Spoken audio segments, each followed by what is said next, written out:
If you've been doing photography a while, you're probably making the same mistake that 90% of hobbyist photographers make. And that is going out and taking photos, but feeling like your photography skills have kind of leveled off, gotten stuck, and then not doing anything about it. You see, every photographer goes through the same 3 stages of development on their journey to getting good at photography. And for context, I've been doing landscape photography for about 3 years now, and I've gone from taking photos like these to photos like these. And these photos put me somewhere between stages 2 and stages 3 of the photographer's journey. And in this video, I'm going to explain what these 3 stages of photography growth look like, and most importantly of all, how to get from one stage to the other as quick as possible to avoid the plateau of skill that most photographers end up getting trapped in. So let's start with the very first stage, which is just going out and shooting just about anything. Okay, so when you first pick up a camera, you're not really thinking about aperture or shutter speed. You're simply trying to hold on to a moment, right? It could be your kids running through the garden, the way that the evening light drops behind a hill,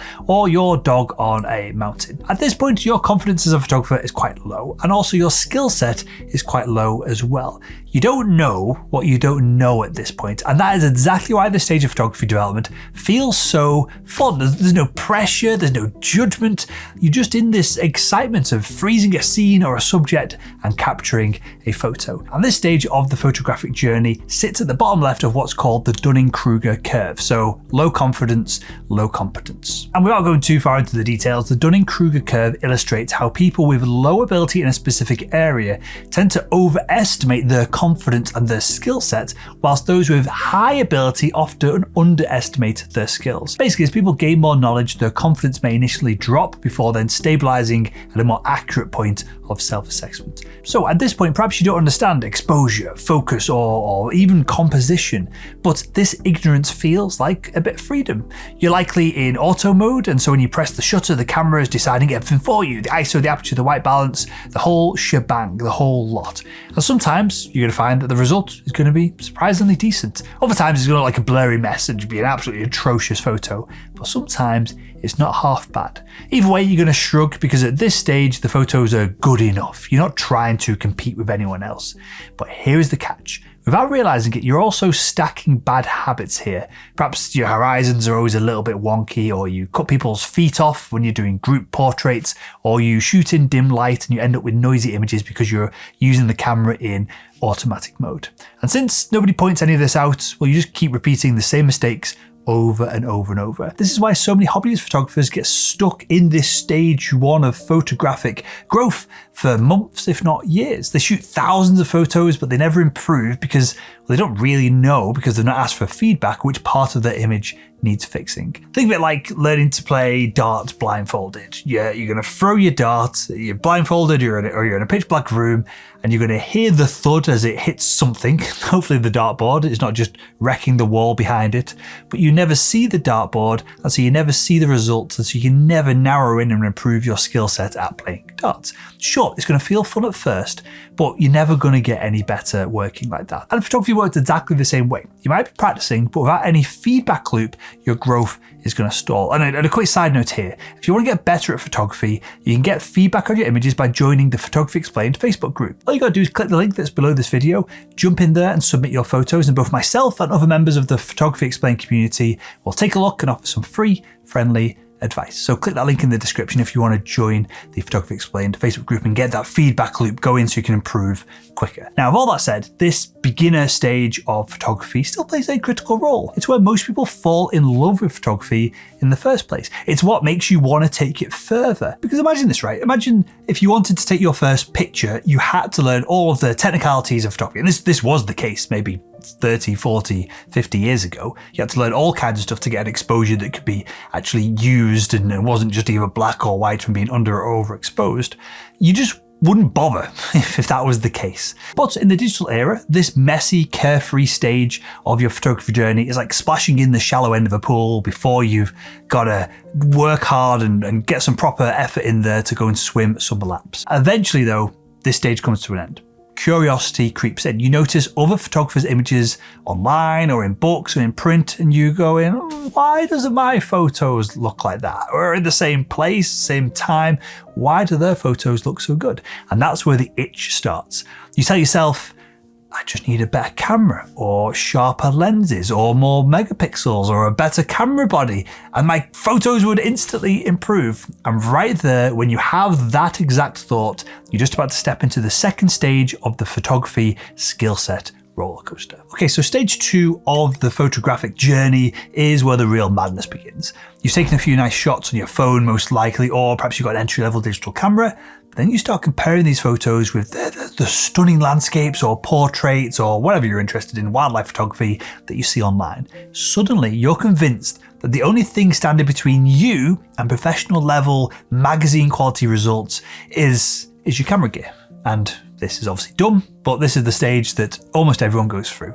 This is the gear obsession stage, where confidence shoots up like a rocket, but your competence stays on the ground. It's a classic Dunning-Kruger moment. You know just enough technicalities to feel smart, terms like aperture, you understand ISO or focal length, and things like these roll off your tongue, and you can somewhat manipulate the technicalities of your camera. But the problem is that your knowledge hasn't translated into actual results. You're in the high confidence, low competence quadrant, which is why this stage feels like you're both making progress, but also like you're kind of sinking in quicksand at the same time. So let's think about what usually happens here. You spend hours watching YouTube reviews of all the latest camera gear. You tell yourself that your photos will finally shine if you just had that fast aperture f1.4, f1.2 prime lens on that brand new body that has incredible low light performance. Camera specs, camera gear, it becomes an obsession. You compare megapixels, autofocus speed, frames per second. The more technical terms that you learn, the more convinced you are that the answer to your photography bottleneck is hidden inside that next purchase. But here is the actual truth. Gear can only reveal what you already know. If your composition is weak, a $3,000 lens is still going to produce a shit photo. Sure, it might be sharper, maybe, potentially, but it's not going to be better. A new camera body won't fix the light in the scene being completely wrong. The gear might give you technical perfection, but it doesn't teach you artistic taste. And this trap is everywhere within photography communities. Someone posts a mediocre photo, but the comment underneath proudly says, shot on a Sony a7R5 with a 100 to 400 G master lens, as if the model and the make of the camera makes the photo good. It doesn't. Obviously, right? High-level photographers don't really give a shit about what camera that you're using, and they're probably using some camera from 10, 15 years ago that they found was good enough at the time, and they've just continued moving forward. But rightly or wrongly, this is the mindset of this stage of the amateur photographer's journey. They hide behind, or they blame the tools that they have, or don't have, instead of growing as an actual craftsman. And the danger of this stage of the photography journey isn't just potentially wasting thousands and thousands of dollars on camera gear that you really don't need. It's that the obsession with the gear delays actually improving your photography skill set. You're going to spend so much time researching equipment, watching YouTube videos on all this gear that you may or may never end up buying. You're going to spend so much time doing that could be spent pressing a shutter button, taking photos, practicing. It'd be like buying the fanciest running shoes on the market and then spending every evening comparing them online against other running shoes rather than actually getting off your arse and going out there and doing some running. Sure, you might feel like you're making a bit of progress throughout all of this faffing around, but really you're just standing still. Now, my hypothesis as to why so many photographers linger at stage 2 of their photographic journey is that obsessing over gear feels safe. It's easier to buy another lens than it is to accept feedback that your compositions are off, or that you're just not good at photography in general. Gear lets you feel in control, while skill development forces you to confront your weaknesses. And that's why this stage can often feel addictive as well. It offers the illusion of growth because you're doing lots of work, your brain's ticking away, whirring away, comparing all these specs of all this gear, but you're not actually getting the discomfort of real critique and then those feedback loops that allow you to improve. And if you're a landscape photographer who wants to break out of stage 2 of this photographer's skill journey, I've got something that is guaranteed to help. I've just launched my landscape photography composition secrets training. It's for photographers who dream about taking beautiful, amazing landscape photos, but feel like they can't quite get there. It's for photographers who know in their hearts that they have what it takes to create their own amazing pieces of art, who might have nailed the technical skills at this point, but they haven't quite mastered composition. And composition is the thing that turns an average scene, an average photo into something amazing. Now, I created this training because in landscape photography, your composition is, well, it's everything, right? Your composition is the difference between photos like this and photos like this. And understanding your camera settings, post-processing, and how expensive your camera is, all these different factors and variables, none of it really matters. You can take beautiful landscape photos with absolutely any gear if you nail your composition. The training gives you everything that you need to start turning your snapshots into art. And it's based around a series of videos that you can watch in one sitting if you really want to get stuck into it. You can watch them on your phone or your computer. And because you get lifetime access, you can come back and rewatch them at any time. So if you'd like to learn more about my landscape photography composition secrets training, then click the link in the video description today. Now, if you hustle to get past stage 2 of the photography journey, something genuinely amazing happens. You get tired of carrying around heavy bags full of expensive photography gear and not getting the results that you desire, and that's when the confidence bubble bursts. And once that bubble fades, something else takes over. A kind of uncomfortable but powerful realization. Maybe it was never really about the gear in the first place. That's the changing point for a lot of photographers that allows them to move into stage 3. Okay, so after the gear obsession crashes, that's when most photographers fly into stage 3, and I call this the humbling middle of the photography journey. This is where you finally realize that that expensive camera body wasn't really the magic wand that you thought it was. Your photos didn't fail to impress because of the equipment that you were using. They failed because of the choices that you made as the photographer, as the artist. The composition, the light, the timing, these are the elements that make or break the image. And this stage fits the medium confidence, medium competence part of the Dunning-Kruger curve.